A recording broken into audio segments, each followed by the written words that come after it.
Halo, Assalamualaikum warahmatullahi wabarakatuh. Perkenalkan kami dari kelompok 2 Pendidikan Inklusi yang beranggotakan Lulu Latifah, Rita Gustina, dan Rika Nurhidayah. Di sini kami akan menjelaskan mengenai tunarungu. Istilah tunarungu diambil dari kata tuna dan rungu. Tuna artinya kurang dan rungu artinya pendengaran. Orang dikatakan tunarungu apabila tidak mampu mendengar atau kurang mampu mendengar suara. Apabila dilihat secara fisik, anak tunarungu tidak berbeda dengan anak dengan pada umumnya. Pada saat berkomunikasilah baru diketahui bahwa anak tersebut mengalami tunarungu.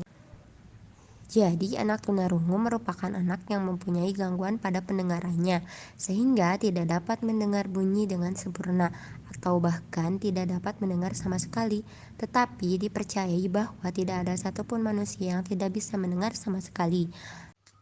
Menurut Boothroyd, klasifikasi ketunarunguan dibagi menjadi 5 kelompok. Nah, yang pertama yaitu kelompok mild hearing losses atau ketunarunguan ringan. Nah, di mana daya tangkap terhadap suara cakapan manusia normal. Jadi pada kelompok ini pendengarannya masih normal, namun mereka kehilangan sekitar 15-30 desibel intensitas suaranya. Jadi penderita ini hanya bisa mendengar seperti berbisik atau suara gemersik. Nah, yang kedua yaitu moderate hearing losses atau ketunarunguan sedang, di mana daya tangkap terhadap suara cakapan manusia hanya sebagian. Jadi, penderita ini hanya bisa menangkap suara atau obrolan orang itu sedikit saja atau sebagiannya saja. Jadi, tidak semuanya bisa mereka tangkap. Jadi mereka itu kehilangan sekitar 31-60 desibel intensitas suara. Kelompok yang ketiga yaitu severe hearing losses atau ketunarunguan berat. Nah, di mana daya tangkap terhadap suara cakapan manusia tidak ada. Jadi pada kelompok ini penderitanya tidak bisa menangkap suara manusia. Jadi suaranya itu sudah tidak ada lagi. Nah, mereka itu kehilangan sekitar 61-90 desibel intensitas suara. Nah, selanjutnya itu kelompok yang keempat, profound hearing losses atau ketunarunguan sangat berat, di mana daya tangkap terhadap suara cakapan manusia tidak ada sama sekali. Jadi, penderita ini sama sekali tidak bisa mendengar suara atau obrolan dari orang lain. Jadi ini merupakan ketunarunguan yang sangat berat. Mereka kehilangan 91-120 desibel intensitas suara. Selanjutnya yaitu kelompok yang kelima, yaitu kelompok total hearing losses atau ketunarunguan total, di mana daya tangkap terhadap suara cakapan manusia tidak ada sama sekali. Jadi penderita ini sudah sama sekali tidak bisa mendengar suara ataupun cakapan dari orang lain. Nah, ini merupakan ketunarunguan yang sangat total. Jadi mereka mengalami ketunarunguan yaitu total. Mereka kehilangan sekitar 120 desibel ke atas intensitas suara. Klasifikasi ketunarunguan menurut Sumantri dibedakan secara etiologis atau berdasarkan penyebab terjadinya ketunarunguan. Nah, yang pertama itu sebelum dilahirkan, mempunyai gen sel pembawa. Maksudnya yaitu bisa saja salah satu atau kedua orang tua anak menderita tunarungu atau mempunyai gen sel pembawa sifat abnormal. Nah, yang selanjutnya itu karena penyakit. Bisa saja pada saat ibu mengandung terserang suatu penyakit, terutama penyakit-penyakit yang diderita pada saat kehamilan trimester pertama, yaitu pada saat pembentukan ruang telinga. Penyakit itu ialah rubella, morbilli, dan lain-lainnya. Nah, selanjutnya yaitu keracunan obat-obatan. Keracunan obat-obatan pada saat kehamilan itu ibu meminum obat-obatan terlalu banyak, ibu seorang pecandu alkohol, atau ibu tidak menghendaki kehadiran anaknya sehingga ia meminum obat penggugur kandungan. Hal ini akan dapat menyebabkan ketunarunguan pada anak yang dilahirkan. Selanjutnya yang kedua yaitu pada saat dilahirkan. Nah, persalinan bisa saja dibantu dengan penyedot atau tang. Nah, ini juga bisa menjadi penyebab anak menjadi tunarungu. Jadi, ibu mengalami kesulitan sehingga persalinan dibantu dengan penyedotan. Nah, yang selanjutnya itu prematuritas, yaitu bayi yang lahir sebelum waktunya. Nah, bayi yang lahir sebelum waktunya juga bisa mengalami ketunarunguan karena bisa saja terjadi gangguan pada telinganya.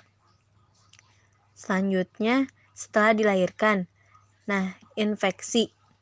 Nah, ketulian yang terjadi karena infeksi misalnya itu infeksi pada otak atau meningitis atau infeksi umum seperti difteri, morbili, dan lain-lainnya. Selanjutnya, obat-obatan ototoksis. Pemakaian obat-obatan ototoksis pada anak-anak ini juga bisa mengalami ketunarunguan pada anak. Nah, selanjutnya itu kecelakaan.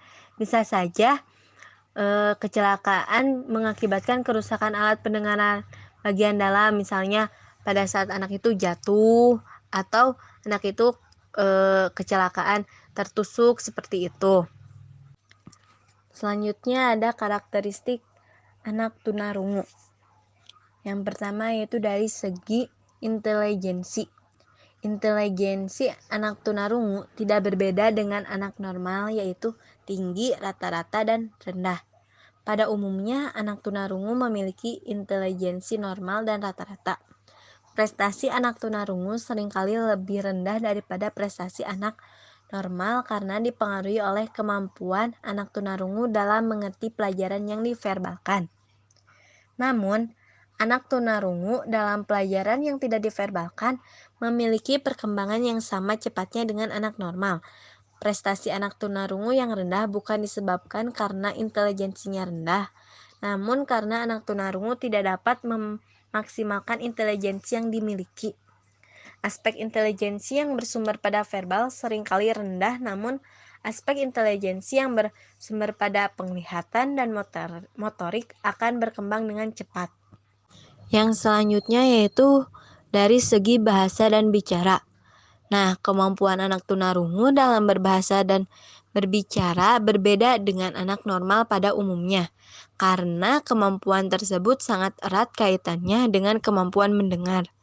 Karena anak tunarungu tidak bisa mendengar bahasa, maka anak tunarungu mengalami hambatan dalam berkomunikasi. Nah, anak tunarungu memerlukan penanganan khusus dalam lingkungan berbahasa intensif yang dapat meningkatkan kemampuan.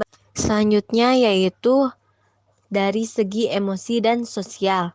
Nah, yang pertama yaitu egosentrisme yang melebihi anak normal. Nah, sifat ini disebabkan oleh anak tunarungu yang karena memiliki dunia yang kecil akibat interaksi dengan lingkungan sekitar yang sempit. Karena mereka mengalami gangguan dalam pendengaran, anak tunarungu hanya melihat dunia sekitar dengan penglihatannya saja. Maka mereka akan timbul sifat seolah-olah mereka itu haus akan melihat, dan hal itu semakin membesarkan egosentrismenya.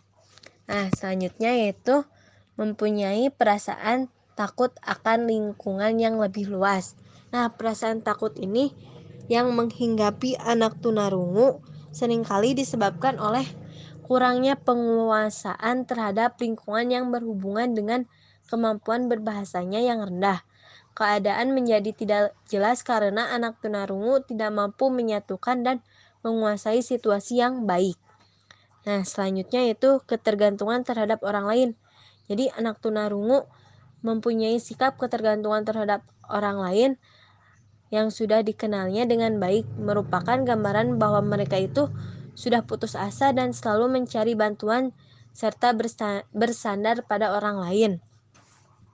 Nah, selanjutnya yaitu perhatian mereka lebih sukar dialihkan. Jadi, sempitnya kemampuan berbahasa pada anak tunarungu ini menyebabkan sempitnya alam pikirannya. Alam pikirannya selamanya terpaku pada hal-hal yang konkret. Jika sudah berkonsentrasi kepada suatu hal, maka anak tunarungu akan sulit dialihkan perhatiannya ke hal-hal lain yang belum dimengerti atau belum dialaminya. Anak tunarungu lebih miskin akan fantasi. Nah, selanjutnya yaitu umumnya memiliki sifat yang polos, sederhana, dan tanpa banyak masalah. Nah, anak tunarungu tidak bisa mengekspresikan perasaannya dengan baik. Anak tunarungu akan jujur dan apa adanya dalam mengungkapkan perasaannya. Perasaan anak tunarungu biasanya dalam keadaan ekstrim tanpa banyak nuansa. Selanjutnya yaitu lebih mudah marah dan cepat tersinggung. Nah, karena mereka banyak merasakan kekecewaan akibat tidak bisa dengan mudah mengekspresikan perasaannya. Anak tunarungu akan mengungkapkannya dengan kemarahan. Semakin luas bahasa yang mereka miliki, semakin mudah mereka mengerti perkataan orang lain. Namun, semakin sempit bahasa yang mereka miliki, akan semakin sulit untuk mengerti perkataan orang lain. Sehingga anak tunarungu mengungkapkannya dengan kejengkelan dan kemarahan bahasanya. Materi selanjutnya yaitu cara penanganan terhadap peserta didik berkebutuhan khusus. Guru sebagai pendidik adalah tokoh yang paling banyak bergaul dan berinteraksi dengan murid dibandingkan dengan personil lainnya di sekolah. Guru bertugas merencanakan dan melaksanakan proses pembelajaran, menilai hasil belajar, melakukan bimbingan dan pelatihan, melakukan penelitian dan pengkajian, dan membuka komunikasi dengan masyarakat. Berikut adalah cara menangani anak berkebutuhan khusus oleh guru kelas. Yang pertama, jalankan rencana pendidikan individual untuk setiap anak. Program pembelajaran individual merupakan alat yang digunakan untuk mengidentifikasi dan mengorganisasi pendidikan sesuai dengan individu yang bersangkutan, sehingga penyusunan program bersifat personal. Proses pengajaran ini disesuaikan dengan kemampuan dan kebutuhan peserta didik secara individual yang disusun atas kerjasama pihak sekolah, orang tua, dan anak itu sendiri, sehingga dalam pelaksanaannya tidak menyimpang dari tujuan pembelajaran.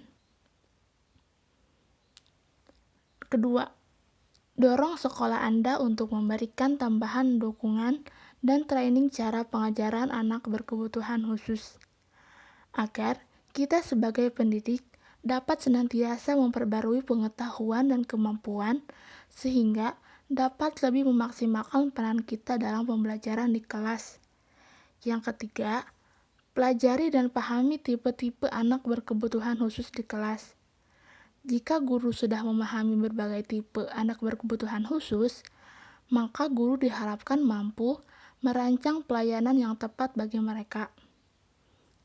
Dalam hal ini kita membahas peserta didik tunarungu, hal yang bisa guru lakukan saat di kelas, guru bisa menggunakan pendekatan auditori verbal dan auditori oral.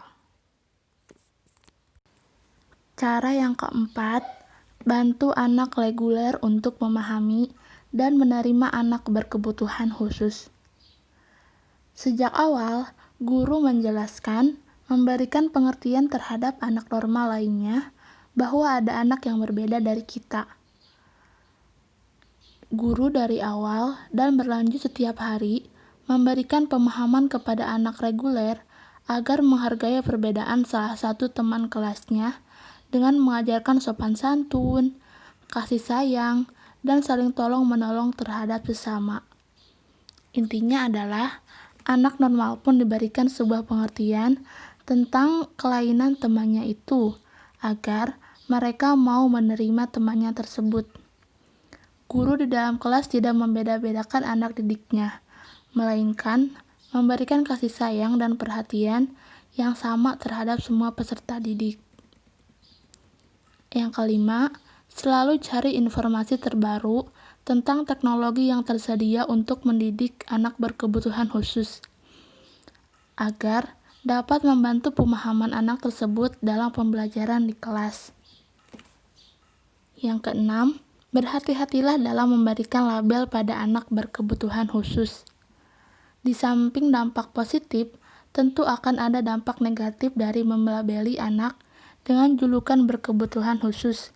Salah satunya, siswa yang diberikan label cenderung akan meragukan diri mereka sendiri dan merasa tidak cerdas seperti anak lainnya, sehingga berakhir dengan kurangnya percaya diri. Cara penanganan lain yang bisa guru lakukan yaitu dengan beberapa strategi. Yang pertama, penuh perhatian. Saat pembelajaran, tentu saja guru harus memiliki perhatian penuh terhadap peserta didiknya, agar peserta didik itu merasa tidak diabaikan. Yang kedua, miliki ekspektasi positif terhadap pembelajaran. Yang ketiga, membantu anak mengembangkan keahlian komunikasi, sosial, dan juga keahlian akademiknya. Yang keempat, rencanakan dan susun kelas secara efektif, agar pembelajaran nanti berjalan dengan efektif. Yang kelima, bersemangat dalam membantu anak termotivasi belajar. Yang keenam, pantau pembelajaran anak dan berikan umpan balik baik yang efektif. Dari contoh-contoh tersebut, dapat disimpulkan bahwa seorang guru kelas hendaknya memberikan program yang khusus untuk anak berkebutuhan khusus. Selain itu, guru kelas juga harus memberikan bimbingan dan bantuan bagi anak berkebutuhan khusus secara berkelanjutan dalam proses pendidikannya. Guru kelas juga diharapkan mampu memperluas pengetahuannya tentang anak berkebutuhan khusus dan cara penanganannya.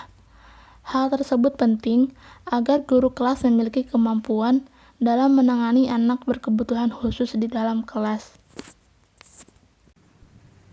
Adapun layanan pendidikan bagi anak tunarungu sebagai berikut. Yang pertama, tempat khusus atau sistem segregasi. Sistem pendidikan segregasi adalah sistem pendidikan yang terpisah dari sistem pendidikan anak normal. Pendidikan anak tunarungu melalui sistem segregasi maksudnya adalah penyelenggaraan pendidikan tersebut dilaksanakan di tempat khusus dan terpisah dari penyelenggaraan pendidikan untuk anak mendengar atau anak normal dengan memiliki kurikulum sendiri. Tempat pendidikan melalui sistem segregasi dapat dikemukakan sebagai berikut. Yang pertama, sekolah khusus. Sekolah khusus bagi anak tunarungu disebut sekolah luar biasa atau SLBB. Yang kedua, sekolah dasar luar biasa adalah sekolah pada tingkat dasar yang menampung berbagai jenis kelainan seperti anak tunanetra, tunarungu, tunagrahita, dan tunadaksa dalam satu sekolah. Yang ketiga, kelas jauh atau kelas kunjung adalah kelas yang diperuntukkan untuk memberi layanan pendidikan bagi anak luar biasa, termasuk anak tunarungu yang bertempat tinggal jauh dari SLB atau SDLB. Selanjutnya, sekolah umum atau sistem integrasi. Sistem pendidikan integrasi merupakan sistem pendidikan yang memberikan kesempatan kepada anak tunarungu untuk belajar bersama-sama dengan anak mendengar atau normal di sekolah umum atau sekolah biasa, atau yang biasa kita kenal dengan sistem pendidikan inklusi.